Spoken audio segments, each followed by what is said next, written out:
Boa noite, irmãos. Eu gostaria de convidar os irmãos a abrirem as suas Bíblias na Epístola de Paulo aos Filipenses, capítulo 3, e nós leremos do verso 12 ao verso 14. Filipenses 3, 12 ao 14. A soberana vocação. Diz assim a palavra do Senhor Deus: não que eu o tenha já recebido ou tenha já obtido a perfeição, mas prossigo para conquistar aquilo para o que também fui conquistado por Cristo Jesus. Irmãos, quanto a mim, não julgo havê-lo alcançado, mas uma coisa faço, esquecendo-me das coisas que para trás ficam e avançando para as que diante de mim estão, prossigo para o alvo, para o prêmio da soberana vocação de Deus em Cristo Jesus. Amém. Vamos orar ao Senhor Deus. Santo e eterno Deus, neste momento em que abrimos a Tua palavra santa, suplicamos, ó Deus, que o Senhor seja servido em nos abençoar, em nos edificar, falar aos nossos corações, iluminar as nossas mentes e nos conceder o poder para vivermos de conformidade com o Teu Evangelho, pois sem Ti nada podemos fazer. Sê propício ao Teu povo, ó Deus, consolando aos de coração quebrantado, aos caídos, que o Senhor venha conceder ou levantar, aos desanimados, que pela Tua palavra sejam reanimados no Senhor.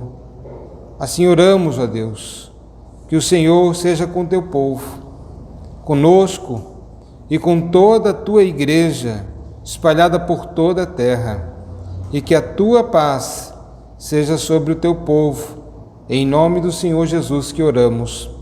Amém. Irmãos, já temos considerado o livro de Filipenses, a epístola de Paulo.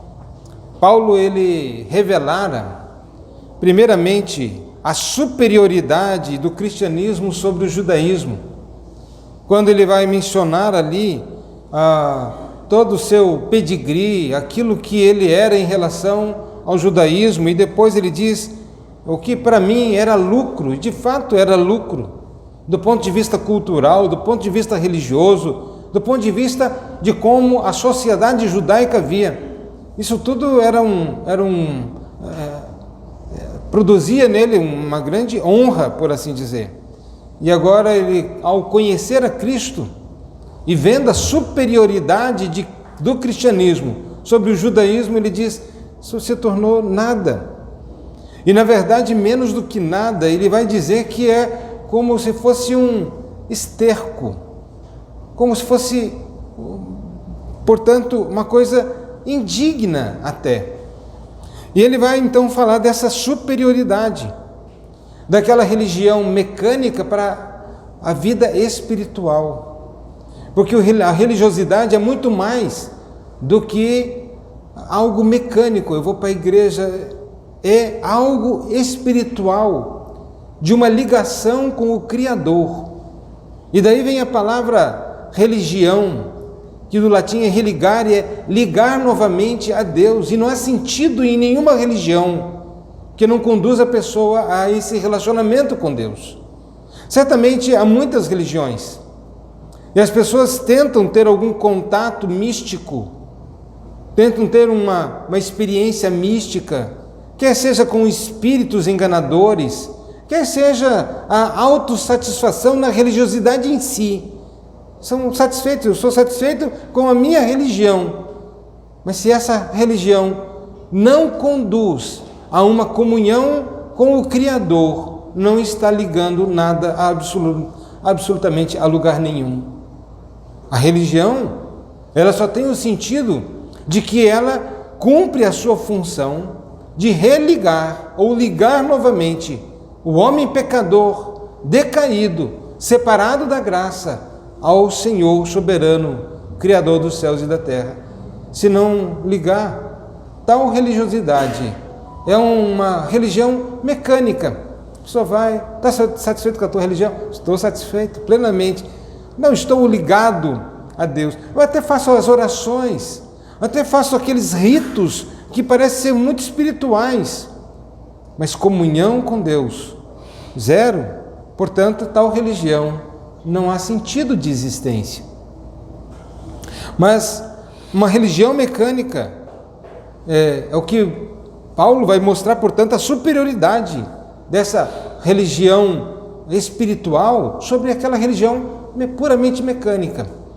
Ele também vai falar sobre a lei e a graça, como as pessoas tentam viver de conformidade com a lei e tentam por todos os meios se conformar à lei, achando que na lei há redenção, que pelo fato de cumprirem a lei já está tudo bem, quando a Bíblia nos diz que na verdade nós não conseguimos guardar a lei. Nós, por mais que tentemos guardar a lei, nós falhamos, e quebrando um só ponto, quebramos todos.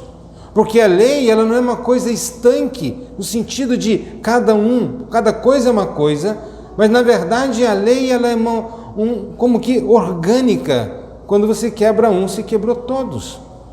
E portanto, Paulo vai dizer dessa superioridade, e é da superioridade, enfim, de Cristo, porque Ele é a religião. Não é somente o cristianismo é a melhor religião, porque o cristianismo sem Cristo também, meus irmãos, é destituído da vida. É um corpo sem batimento cardíaco, sem vida. Cristo, Ele é a religião.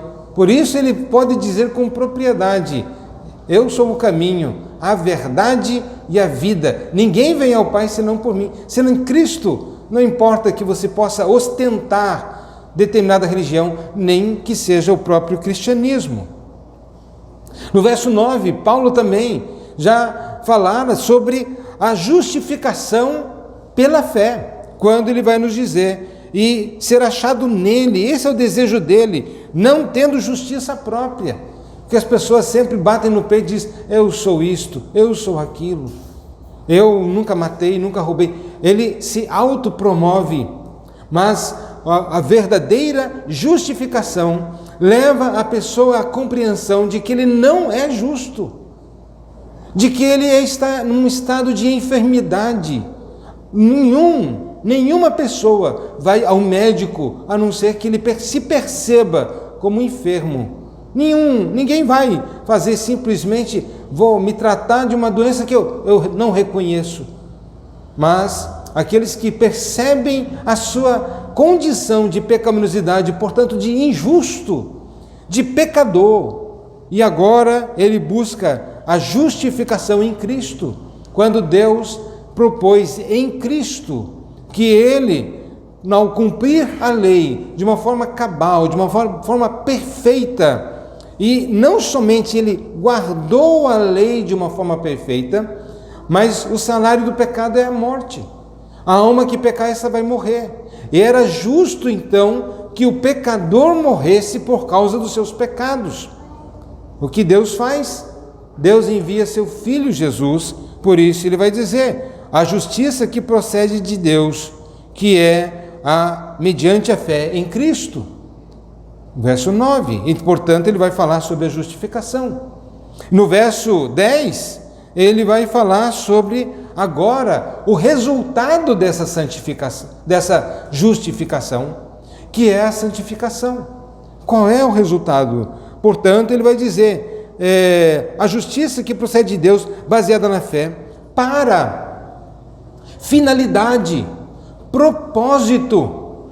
Deus não nos salvou simplesmente para sermos salvos.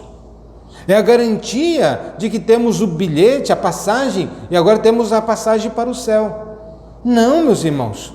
Deus nos salvou para vivermos uma vida de santidade, para sermos santos. E é isso Paulo já havia falado, inclusive, na sua epístola aos Efésios. Deus nos salvou, Deus nos elegeu desde antes da fundação do mundo para sermos santos, para demonstrarmos através da nossa vida que nós temos de fato agora um relacionamento com Deus, porque esse Deus Todo-Poderoso, Criador dos céus e da terra e sustentador de todas as coisas, Ele é um Deus moral, Ele é um Deus que tem estabelecido o que é o certo e o que é errado. Não somos nós que dizemos o que é certo e o que é errado. Nós não estamos em condições disso. Mas Deus, Ele está em condições, e Ele diz sim o que é certo e o que é errado. E portanto agora Ele quer conhecer a Cristo. E nós vimos, esse conhecimento refere-se a uma intimidade com Cristo. Viver com Cristo, andar com Cristo, ser íntimo a Cristo, ter um relacionamento com Cristo, um companheirismo com Cristo. E ele tem ciência disso, que onde ele está andando, Cristo está do seu lado. Ele está nas maiores lutas e dificuldades, mas o que o consola é que Cristo está ao seu lado. E ele tem plena consciência disso. Ele tem plena consciência de que ele nunca, jamais estará sozinho. Porque não é uma questão de que ele tem o Evangelho na sua cabeça, tem um conhecimento sobre Deus, uma teologia na sua cabeça. Não, ele tem a certeza de que a pessoa de Cristo Jesus está com ele em todos os momentos da sua vida. Porque essa é a promessa: eis que estou convosco todos os dias, até a consumação dos séculos. Ele não disse: olha, eu vou estar na mente de vocês pelo conhecimento teológico. Eu vou estar com vocês pessoalmente todos os dias até a consumação dos séculos. E ele quer conhecer esse Cristo. Esse é o desejo do apóstolo Paulo. E para isto, nesse relacionamento, viver uma vida santa, mas também para experimentar o poder da sua ressurreição, poder sobre o pecado, como Cristo andou neste mundo e venceu a tudo. Não, embora tenha sido tentado em tudo, não pecou. Foi provado, o próprio Satanás se levantou contra ele, mas ele venceu. É uma vida vitoriosa. Paulo está dizendo: eu almejo isso. Quantos aqui talvez não tenham experimentado vidas, dificuldades e muitas quedas, muitas derrotas na vida cristã? E você acha que Paulo também não experimentava as suas próprias lutas, dificuldades? Ou eu sei qual é aquilo que Deus tem preparado para nós, mas ainda não estou lá. E Paulo desejava, mas ele queria experimentar o poder da ressurreição de Cristo, uma vida vitoriosa. Mas lembrando, vida vitoriosa não é aquilo que as pessoas dizem hoje em dia: vida vitoriosa, o mal não vai chegar, eu vou ordenar em nome de Jesus, sai daqui e a coisa vai sair, as lutas não vão vir, só vai vir prosperidade, só saúde, só coisa boa. Paulo deixa claro que ele quer experimentar o poder da sua ressurreição, mas também a comunhão dos seus sofrimentos. Porque quanto mais nos parecemos com Cristo, mais o mundo vai se levantar contra nós. Por quê? Simples, porque se assim perseguiram ao nosso Senhor, perseguirão todos os seus seguidores. Quem quiser viver vida piedosa sofrerá perseguição. E muitos, quanto mais santo formos, mais o mundo vai se opor, mais dificuldades. Quanto mais a luz brilha nas trevas, mais as trevas vão ficar incomodadas com esta luz. E como é uma coisa pessoal, certamente haverá ataques pessoais. E portanto Paulo está dizendo: eu quero experimentar, eu quero ter essa comunhão dos seus sofrimentos, mas também me conformar com ele na sua morte. O sofrimento é o resultado da vida cristã. Como diz o próprio Senhor Jesus Cristo, que bem-aventurado sois vós, quando por minha causa vos injuriarem e vos perseguirem, e mentindo disserem todo mal contra vós, porque foi assim que eles procederam também com os profetas, com aqueles que vieram antes de vocês. Todos, percebam, todos aqueles que viveram uma vida piedosa, eles não foram aclamados, não foram colocados em pedestais, foram colocados debaixo do escrutínio, de perseguições, muitas vezes terríveis. E por que essas perseguições? Qual era o mal? Nenhum mal, era a luz mesmo, era a santidade. Então, quanto mais santo, mais aflições, mais perseguições. Mas também ele vai falar sobre conformando-me com ele na sua morte. E aí nós devemos lembrar, devemos nos conformar com ele na sua morte, em todos os sentidos. E Cristo diz, Pai, se for possível, passa de mim este cálice, mas não seja feita a minha vontade. E talvez uma das coisas mais difíceis de matar é a nossa própria vontade. Vontade carnal, vontade que impera, vontade que nossa consciência diz, eu não devo, mas a minha vontade muitas vezes é mais forte do que a minha racionalidade. Eu sei que não devo fazer, mas a vontade parece o drogado que sabe que aquilo está matando, no entanto ele continua a se drogar. Tal é o pecador, ele sabe isso não pode, isso não está certo, mas há um conflito ali.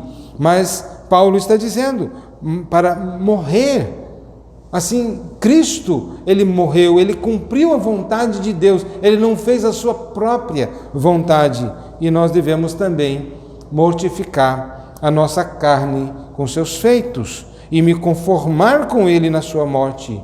E aí, no verso 11, o apóstolo Paulo também já havia falado sobre o estado de glorificação, para, de algum modo, alcançar a ressurreição dentre os mortos. Ele não está falando sobre aquele dia, quando vai ser, os mortos vão ressuscitar. Ele está dizendo que o grande desejo dele é viver nessa condição, ser glorificado, a glorificação. Portanto, ele coloca aqui os três fundamentos da obra da salvação: a justificação, que leva à santificação, e a esperança da glorificação. Nós esperamos, essa é a nossa bendita esperança.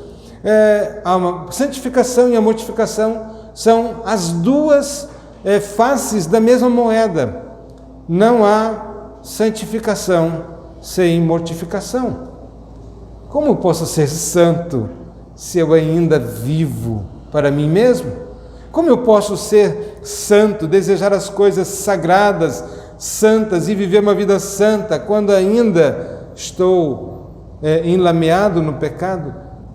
As duas são as duas faces de uma mesma moeda, elas caminham juntos. Devemos mortificar o nosso homem interior e santificar e crescer em santificação. Mas depois no verso 12, agora o apóstolo Paulo vai dizer, não que eu o tenha já recebido ou tenha já obtido a perfeição. Paulo, ele, na verdade, o que ele não quer dizer com isso? Alguns querem dizer que Paulo não estava tão seguro da sua salvação, que ele tinha ainda uma razoável dúvida quanto à sua salvação, quando ele diz, não que eu já tenha recebido ou já tenha obtido, não, ainda não obti a salvação, ainda não recebi a salvação, mas eu prossigo, estou lutando aí, para ser salvo. Não, meus irmãos, essa é uma consideração nesse texto, que não é tão difícil assim, mas é uma consideração errada, é uma interpretação errada. Lembrando que Paulo, em outro momento, em alguma outra ocasião, ele já havia feito tal afirmação, de que ele ainda não estava seguro da sua salvação, e que ele ainda estava se esforçando para ser salvo, em absoluto, em lugar algum. Paulo vai dizer, eu tenho uma dúvida razoável se eu sou salvo. Paulo não tinha essa dúvida. Ele, na verdade, ele tinha uma certeza absoluta. Portanto, não está falando aqui sobre salvação. Isto está fora de cogitação. E lembrando também que um texto único É regra de interpretação da Bíblia. Um texto único, ela não pode se sobrepor sobre textos mais fáceis e abundantes. E quais são os textos fáceis e abundantes? Paulo vai dizer, no próprio Filipenses, capítulo 1, no verso 6, ele vai dizer, estou plenamente certo, não há espaço para dúvida, de que aquele que começou boa obra em vós, há de completá-la até o dia de Cristo Jesus. É claro que ele está falando para os cristãos da igreja de Filipos, mas é claro que a certeza com relação a outros, ela também é uma certeza que só pode ser obtida, e ele também tem certeza quanto a si mesmo. Mas estou certo, estou plenamente certo, não há espaço para dúvida. E eu digo que talvez uma das grandes tragédias de não confiar na obra de Cristo, na suficiência da obra de Cristo, é que muitos cristãos têm andado entristecidos. Será que eu não perdi hoje minha salvação? Eu pequei, briguei com fulano, pensei mal, pensei maliciosamente, ou alguma coisa, e ele então fica lá se angustiando, pensando, será que se eu morrer agora eu vou para o céu? Né? Ou alguma coisa, eu discuti com a esposa, e aí vem um ataque cardíaco, e será que eu vou para o céu? Ou coisa do gênero. Pois bem, Paulo, ele vai tratar não somente aqui, mas no verso 21, ainda ele está dizendo, porquanto para mim o viver é Cristo, o morrer é lucro. Alguém diria isto? Para mim o viver é Cristo, o morrer é lucro, se ele não tem certeza de nada? Ele não tem certeza de onde vai, mas para ele o morrer é lucro. Ele está falando aqui do ponto de vista literal. Ele está dizendo, a vida para mim é Cristo, e se eu morrer por causa do Evangelho, para mim é lucro. Quem diria com total confiança isso, se ele não tem certeza da sua salvação, da sua redenção em Cristo? Mas no verso 23 ele também diz, ora de um e outro lado estou constrangido, tendo desejo de partir e estar com Cristo. Eu estou querendo partir e estar com Cristo. Para mim não tem nada, diz o apóstolo Paulo, que me segure neste mundo. Não há nada que eu deseje mais do que partir e estar com Cristo. Percebo como as pessoas geralmente se apegam tanto a esta vida, se apegam às suas coisas, se apegam à sua reputação, àquilo que ele conquistou, ele se apega tanto. E ele diz, para mim, eu quero partir e estar com Cristo. Esse é meu desejo, meu grande desejo. Mas é claro que ele compreende também a sua missão. Mas não somente em Filipenses, nós podemos olhar também o apóstolo falando mais adiante, a Timóteo, na segunda epístola dele a Timóteo, no capítulo 1, no verso 12, quando ele vai dizer, e por isso estou sofrendo estas coisas, todavia não me envergonho, porque sei em quem tenho crido, e estou certo de que ele é poderoso para guardar o meu depósito até aquele dia. Eu tenho passado, estou sofrendo coisas, está passando dificuldades, mas eu sei em quem eu tenho crido, e eu sei que ele tem guardado para aquele dia, o dia da ressurreição, a ressurreição, e eu estou plenamente certo disso. Paulo também vai dizer em Romanos, no capítulo 8, e eu convido os irmãos a abrir no capítulo 8, vamos ler alguns versículos. Romanos 8, verso 29, diz o apóstolo Paulo, porquanto aos que de antemão conheceu, também os predestinou, para serem conformes à imagem de seu Filho, a fim de que ele seja o primogênito entre muitos irmãos. E aos que predestinou, a esses também chamou, e aos que chamou, a esses também justificou, e aos que justificou, a esses também glorificou. Paulo usa tudo o verbo no passado, lembrando que glorificação ela é um ato escatológico, futuro. Mas a salvação, a obra de Deus é tão certa e tão segura, que Paulo pode dizer a esses que Deus predestinou desde antes da fundação do mundo, e a palavra é exatamente essa, não é previu, mas ele é o agente ativo, ele está predestinando, ele vai também chamar no tempo, na história, no dia da sua conversão, quando você estava lá e alguém pregou o evangelho, alguma coisa, e o Espírito Santo veio e arrebatou o seu coração, fez com que você entendesse, os olhos do entendimento abriram, as escamas caíram, você disse, estou entendendo. E não pense que foi a sua mente carnal que fez você entender o evangelho, foi a obra do Espírito Santo. E sabe por que ele fez isso? Porque ele quis.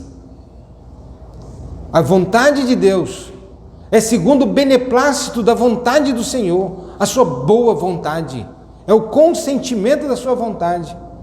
Em outras palavras, depois Paulo ainda vai dizer, no verso,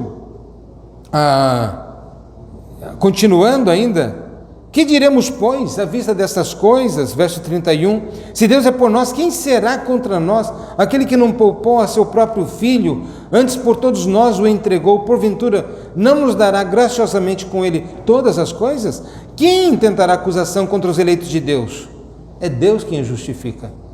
Quem poderá nos separar do amor de Deus que está em Cristo Jesus? Verso 38, porque eu estou bem certo de que nem a morte, nem a vida, nem anjos, nem principados, nem as coisas do presente, nem do porvir, nem os poderes, nem altura, nem profundidade, nem qualquer outra criatura poderá separar-nos do amor de Deus que está em Cristo Jesus nosso Senhor. Esta é a segurança do apóstolo Paulo.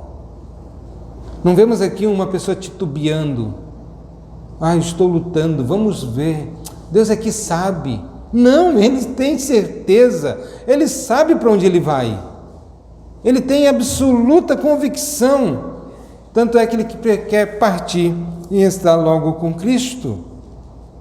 Mas Paulo, ao falar que deseja,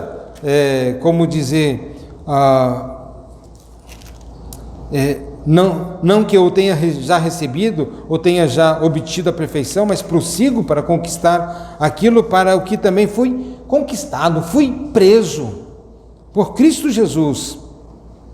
Na verdade, ele está revelando qual é a sua meta.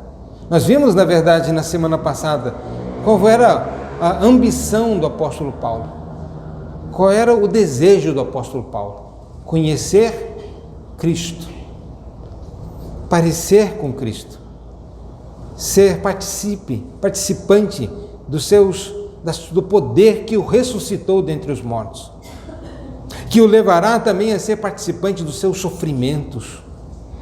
Vida cristã, a porta é estreita e o caminho é apertado.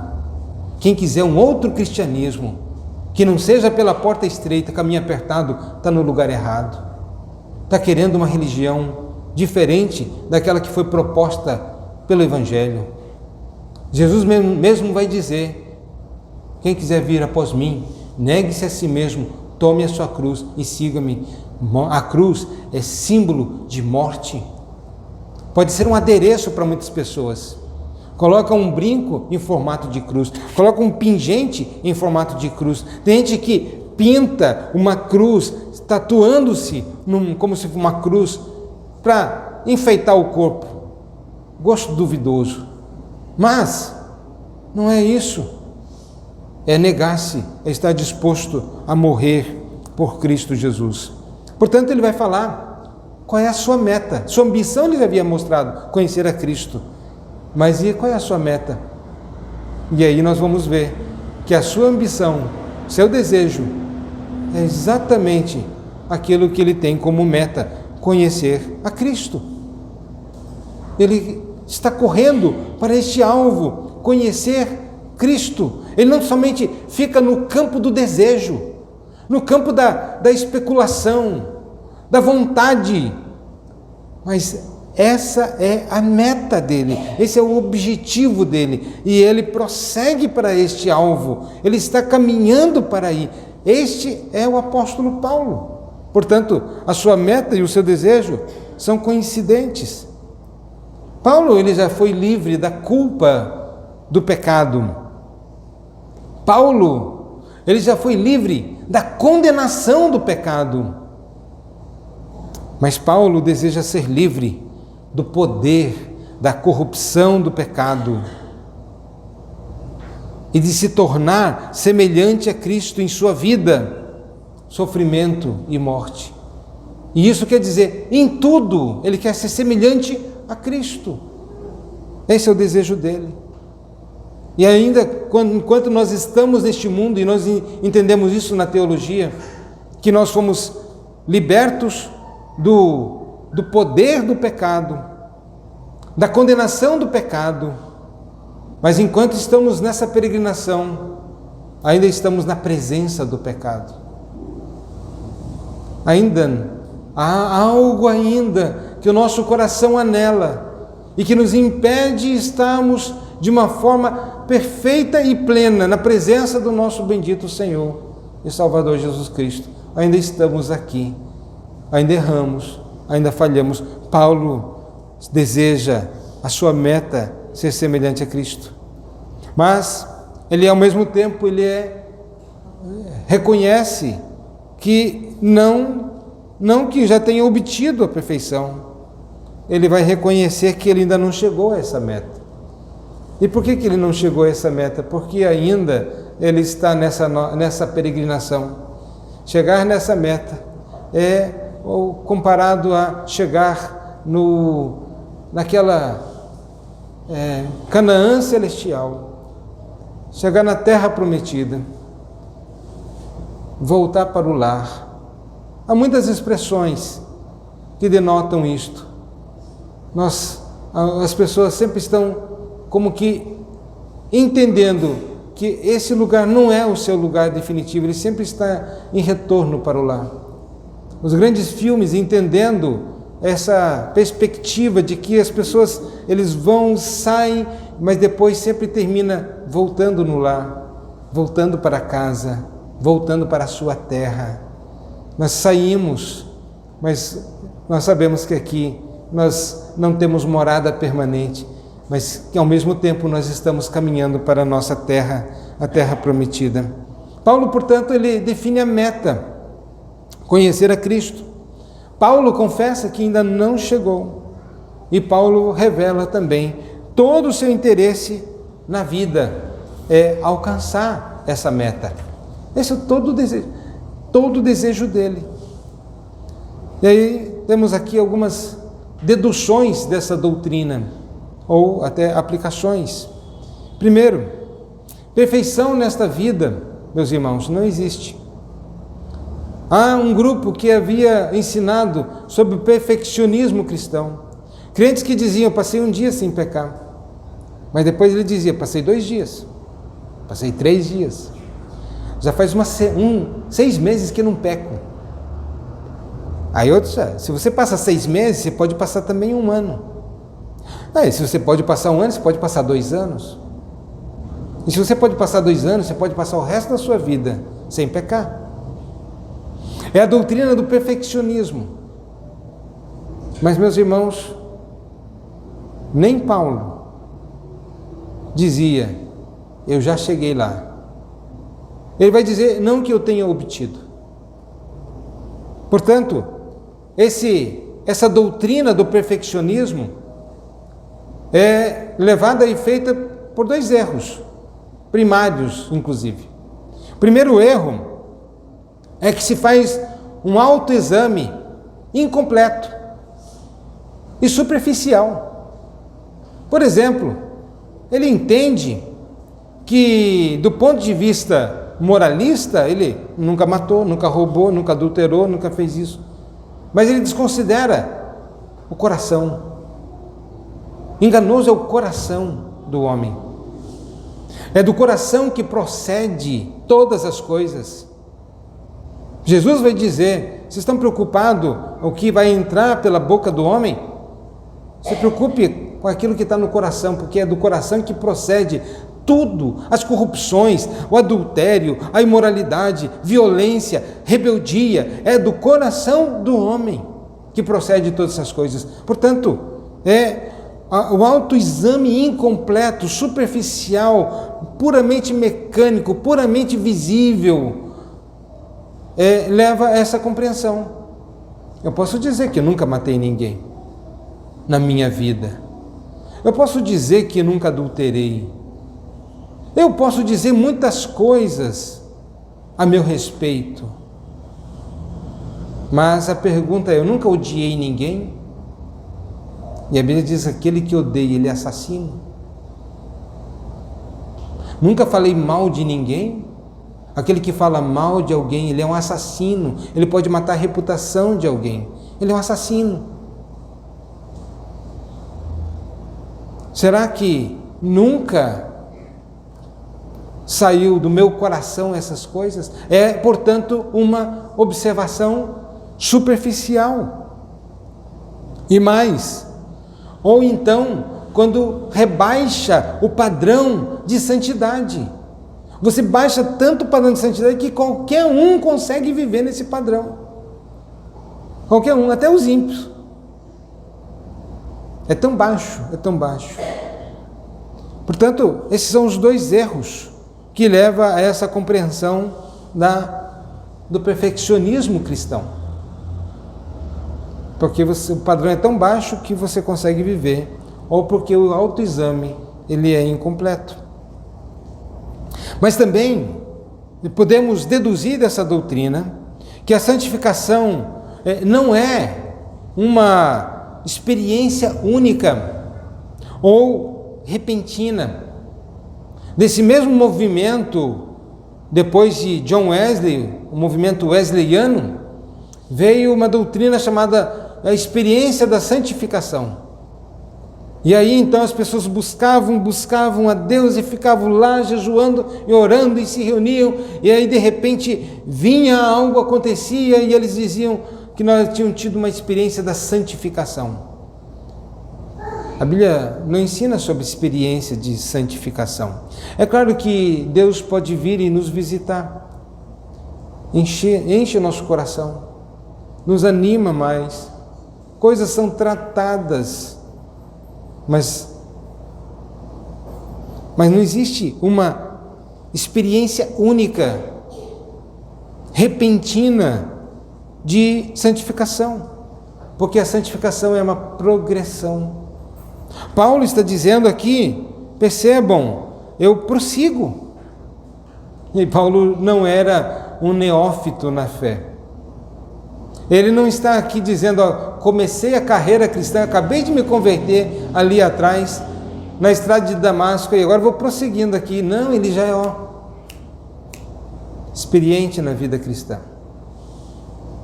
Já é avançado em dias. E ele diz, ainda continua a prosseguir. Sabe, quando vai terminar a nossa jornada, é quando demos o último suspiro.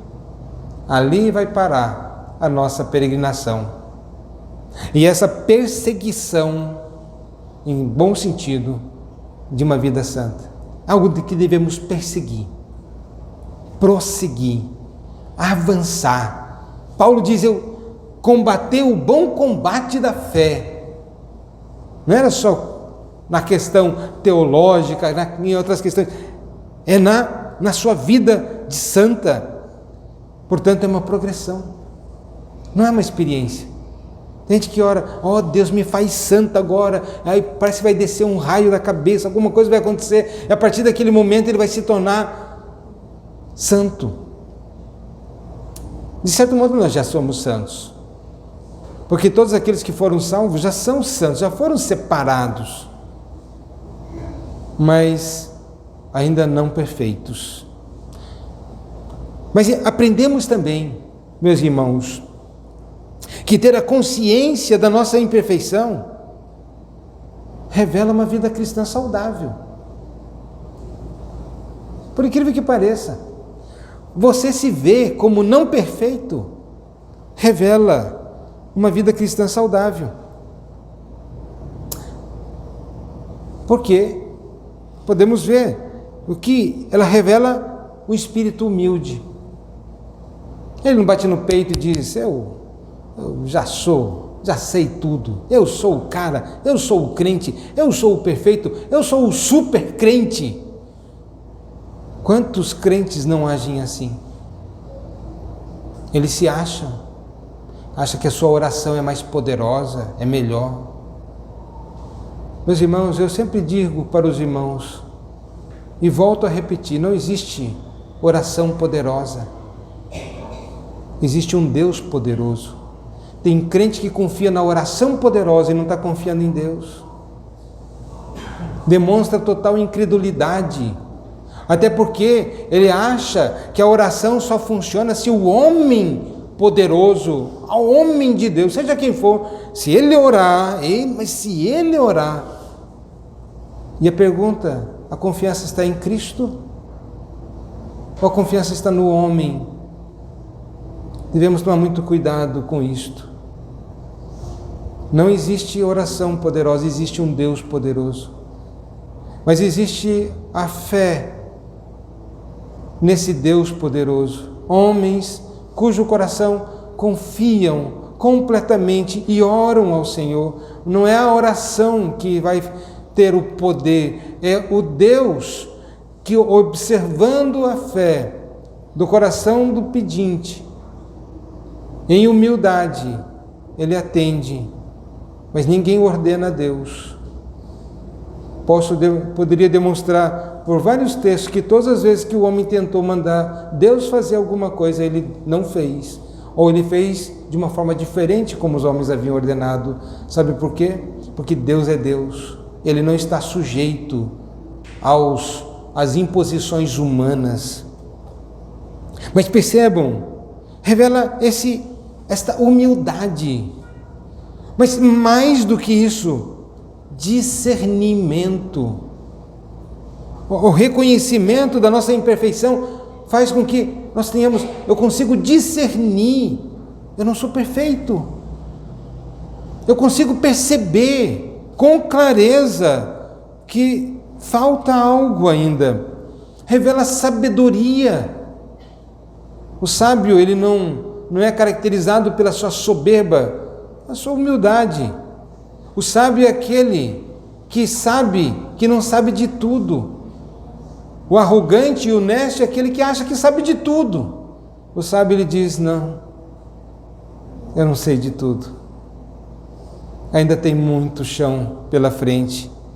Demonstra e revela uma sensibilidade para o seu próprio pecado, para a sua condição. Ele tem sensibilidade.